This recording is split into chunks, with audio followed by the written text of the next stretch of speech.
The Daytona International Motor Speedway, 2.5-mile tri-oval, the temperature in the low 90s, and as the pace car continues to lead the field of 40 NASCAR Grand National stock cars around the racetrack, Jackie, it would seem to me the biggest enemy for a lot of the fellas out there today is going to be the heat and humidity. Terribly hot. In a racing car in these temperatures, miserable. For a driver, he's been sitting in the car already for some time, and he really is hot. Track temperatures can be up to 140, in fact, whereas in the car itself, of course, temperature builds up as the race goes on. In this racetrack, you know, there's a lot of things. In fact, you can see even a speedboat. Just in case one of the cars does get into the lake, there's a diver on board. A great racing facility here and very safe indeed. Now let's set the first 5 rows for you as the field continues to follow the pace car. David Pearson, number 21, inside. Bobby Allison outside. Donnie Allison, car number 88, and Charlie Glotzback driving car number 90. In the third row, it's Buddy Baker in car number 15 and Richard Petty in car number 43. In the fourth row, Bobby Isaac, number 28, Cale Yarborough, number 11. Number 35 is Dan Daughtry, and number 50 is A.J. Foyt. As they come down out of turn number 4, the pace car is pulling out of the way.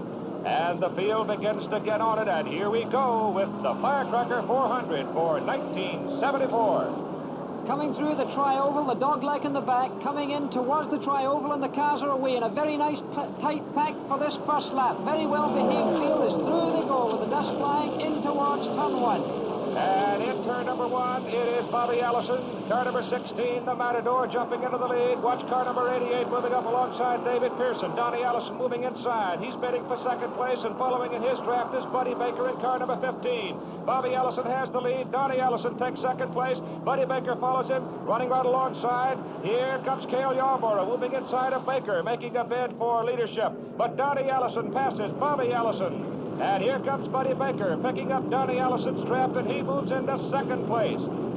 Baker bidding for the lead now as he moves up alongside Donnie Allison. They come sweeping down on a turn number 4. It's Baker holding the lead by just a few feet, and here comes Bobby on the inside, and he takes the lead. Right there on the low side of the speedway, almost on the flat of the speedway and on the banking as well. Very tough in the car, but what a pass. As he goes into turn 1, he's got the lead. The American Motors Matador really taking it out there with Buddy Baker right behind him.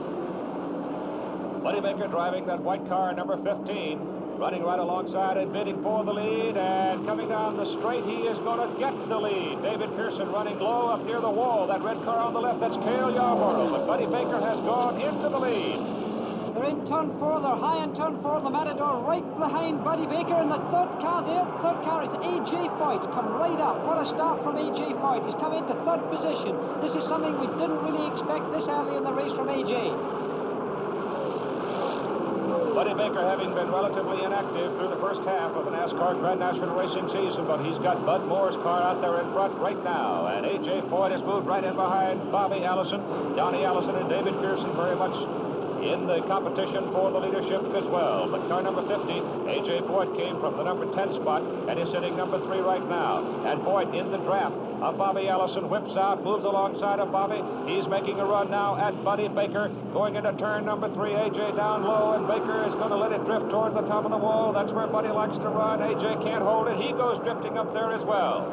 He's right in the slipstream. He's in the slipstream of Buddy Baker. He must be lining him up for a pass here as they come down to the dogleg again, to the start-finishing line, and he's right in behind. 4 cars really glued together, and he's trying to make a pass. He's trying to get through. A.J. Foyt's trying to make the lead, and in fact, I think he's passed. He's gone through, and A.J. Foyt's in the lead of this motor race. But Buddy Baker's still high. He's in the groove. He's in the best place as he overtakes once again. What a motor race right at the start of this 400-mile race. Buddy Baker fights him off and holds on to the lead as they scream down the back straight. Here comes Bobby Allison, car number 16, moving up and passing A.J. Foyt. He's going for the lead again as we continually shift leaders here in the early going of the Firecracker 400. And Bobby Allison is going to get the lead. I don't think Buddy Baker's going to be able to hold him off, and he is not. So it is Bobby Allison back into the lead as the field comes down out of turn number 4. And what we have here is about a 10-car draft.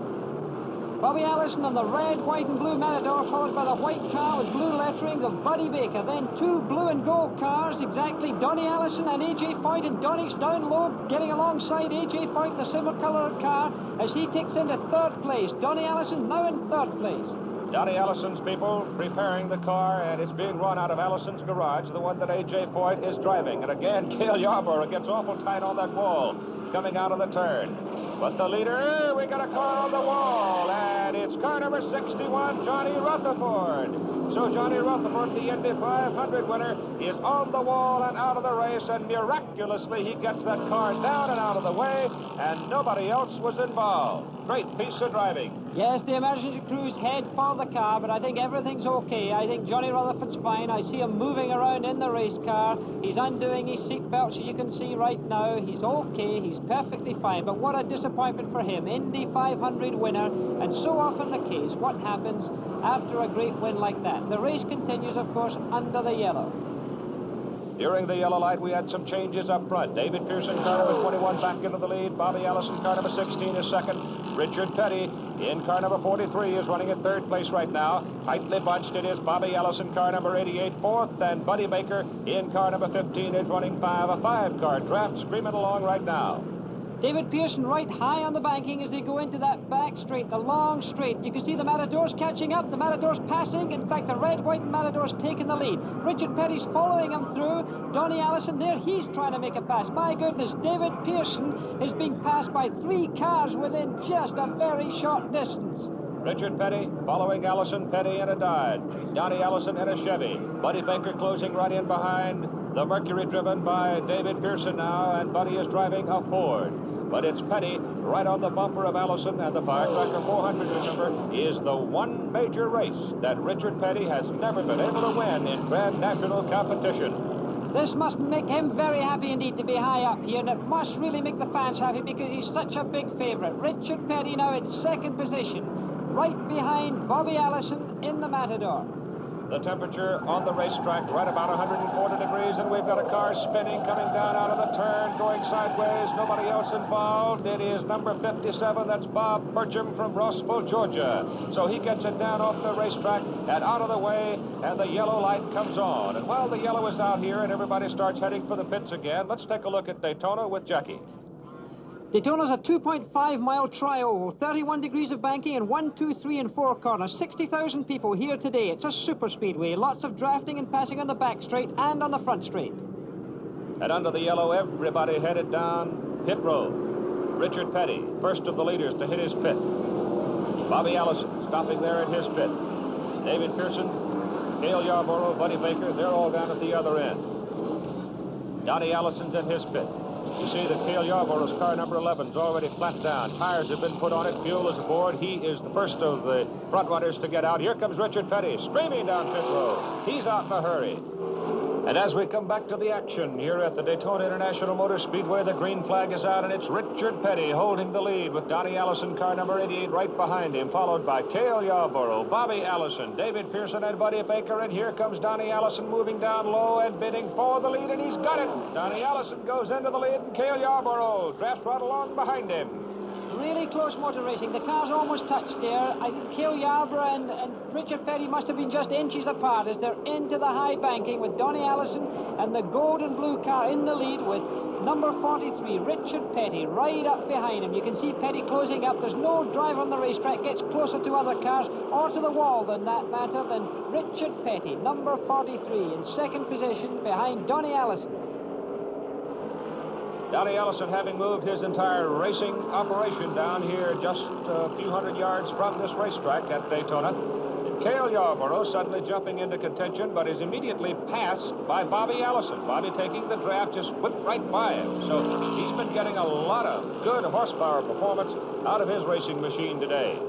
There's really been first-class drafting going on. Really what you expect to see here at Daytona. They've been drafting all the time. You can see them getting tucked in behind each other, using that slipstream, gaining a lot of speed, both on the banking and on the straights. You can see there's long shot coming out of turn 2. The cars are coming up there, headed by Donnie Allison, and there Bobby Allison comes right out, trying to overtake, getting alongside. As they go into turn 3, you can see the car going underneath there, number 16. Bobby Allison takes the lead from brother Donnie. Richard Petty continues to run in third place. Running fourth is Cale Yarborough, and Buddy Baker now has moved up into the number 5 spot as David Pearson has dropped back to number 6 position.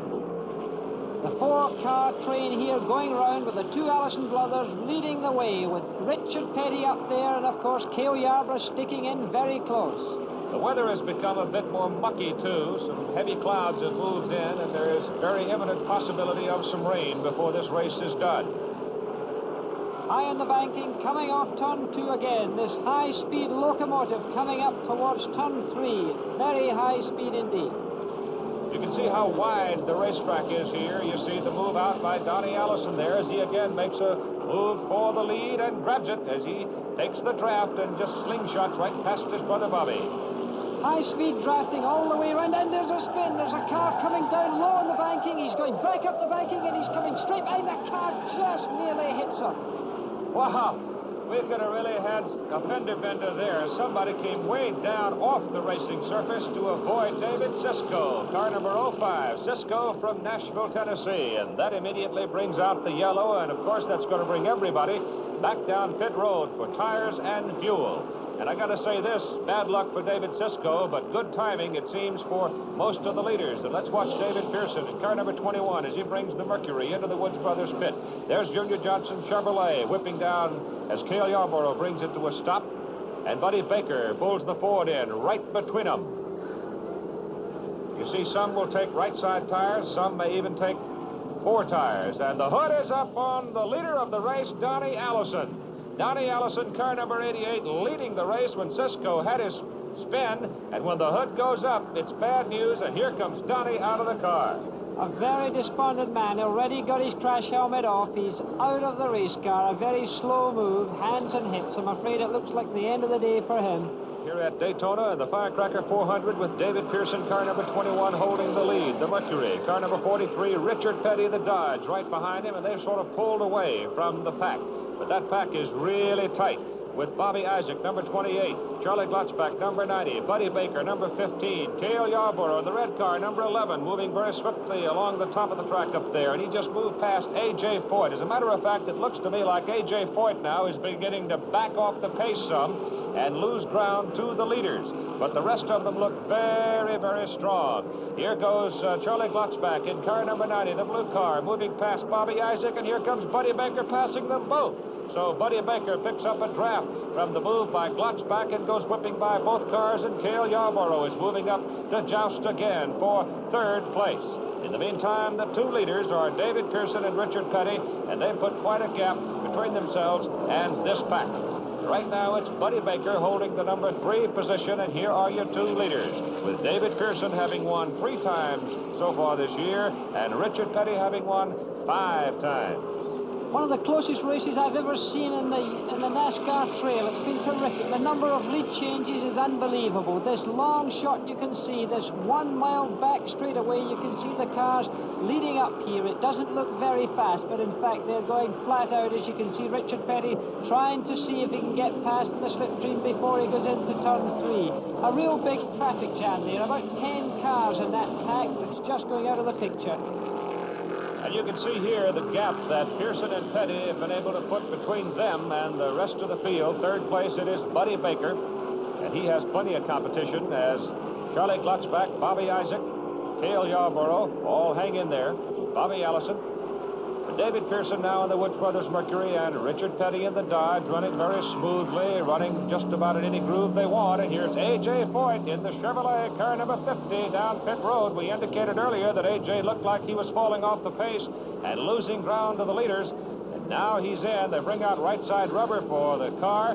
But let's see if there isn't something else wrong with it, because the minute they go to the front of it and start pulling the pins to lift the hood, that's usually very expensive. And here comes Pearson and Petty around, and they will right now put A.J. Foyt a lap down.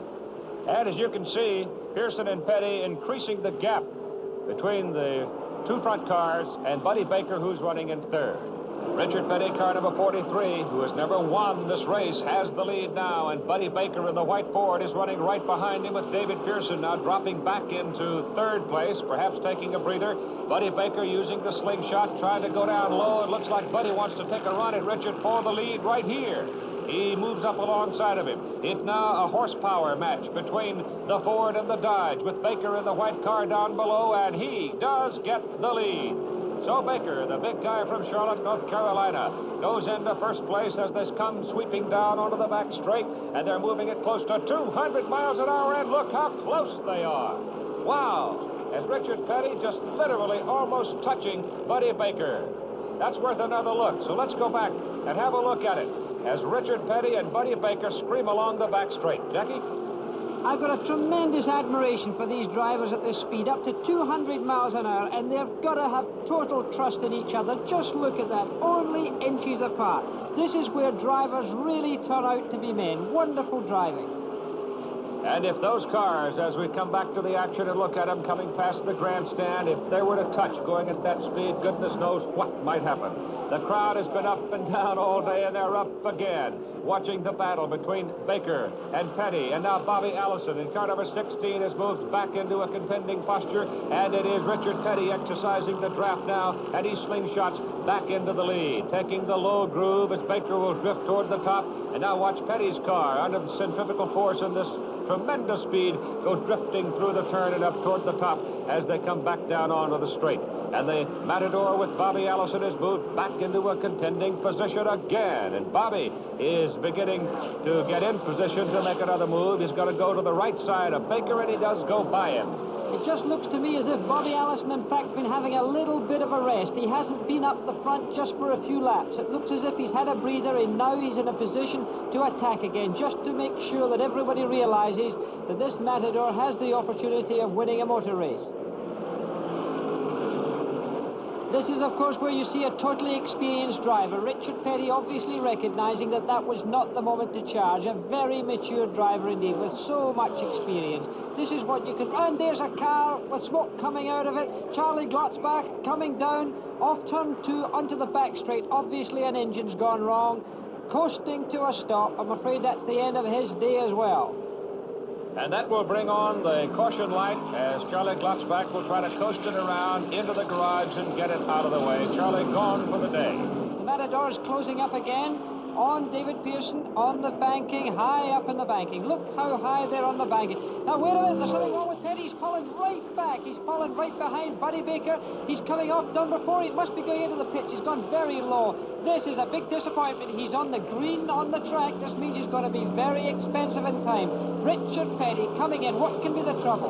He's got a flat tire, Jackie. The right front tire gone flat on him. Apparently run over something out there on the racetrack and cut it. They'll put new rubber at both wheels on the right side. He'll take on fuel. They scrub him down, give him a drink of water. A couple of things to consider now. Richard Petty, sitting here, does not want to be lapped by the leaders because they're now going down the back straight. But the most important thing for Richard is he may be having his chances to win a Firecracker expire right here as Bobby Allison goes past David Pearson. Because even if Petty is able to get out without being lapped, he still must have the element of luck, a caution light, that would enable him to close up. If he does not get the yellow light here in the late stages of this race, he will literally have no chance to win it. But he is going to avoid being lapped as he gets out down pit road, and he will be running in the same lap with the leaders. The running order: Bobby Allison, David Pearson, Cale Yarborough, Richard Petty, and Buddy Baker. And Allison drops off the pace. He's headed for the pits under the green to take on tires and fuel. That moves David Pearson into the lead. Now, Buddy Baker, running right behind David Pearson right there, is a lap down to Pearson. He was also a lap down to Allison, but with Bobby pulling in under the green, Buddy Baker has been unable to unlap himself against Allison. He must still do it against David Pearson, but surely Pearson must be facing a pit stop soon. Buddy Baker having lost the lap to the leaders because of a pit stop under the green. And as the Roger Penske crew struggles with Bobby Allison's car, it seems to be taking a little longer than normal, Jackie. This looks like a lengthy pit stop, and certainly now he's accelerating out the pit lane. He's got a lot of power on there as you see the car sliding out and snaking up the pit lane so that Bobby Allison can get back into the race in number 16. All right, David Pearson is the leader. He is due for a pit stop. And here comes the sign for David Pearson. So that means as Pearson comes down pit road, Buddy Baker is back on the same lap with the leaders. Yes, the Wood brothers, obviously one of the finest pit crews in the business, about to attack David Pearson's car. This is one of the artful moves of motor racing to get the Wood brothers to work for you. I wish we could have them in Europe. They are absolutely fantastic, the finest in the world. It looks so relaxed, but look how efficient they are. All right, Cale Yarborough, right at this particular moment, is the leader on the racetrack, but he is also due for a pit stop as David Pearson comes out, and here comes Yarborough down pit road. Now, this, for the moment, will put Richard Petty into the lead. But Petty, remember, is almost a full lap down to the leaders. And Petty still needs that yellow light to be able to close it up and have a real run in the race that he has never won. But Cale Yarborough has not been a prime factor in the race up until this point, and suddenly here is the big, strong guy from Tennensville, South Carolina. He's back on the racetrack and running. Cale Yarborough obviously got to be considered for this race, but Richard Petty, there he is in car number 43. He's racing round, but he's got to rely on something changing in the pace of this race before he can win it, because he's going to have to come into the pits for fuel. The others are well equipped, but here you see Buddy Baker in car number 15, the white car with the blue lettering, followed by Cale Yarborough in number 11. Actually, Yarborough at this point is in front of Baker. Baker is fighting now to keep Yarborough from slipping past him and lapping him again. So Baker now out there on the racetrack, running well but struggling, trying to hold Cale Yarborough back. Cale gets by him. He's going to put Buddy a lap down. Meantime, we're watching to see what happens with Richard Petty, as whether luck is going to hold for him. It held for him in the Daytona 500, which you saw earlier this year on ABC. And who knows? Racing luck is a very elusive and fickle thing, and you never know what's going to happen.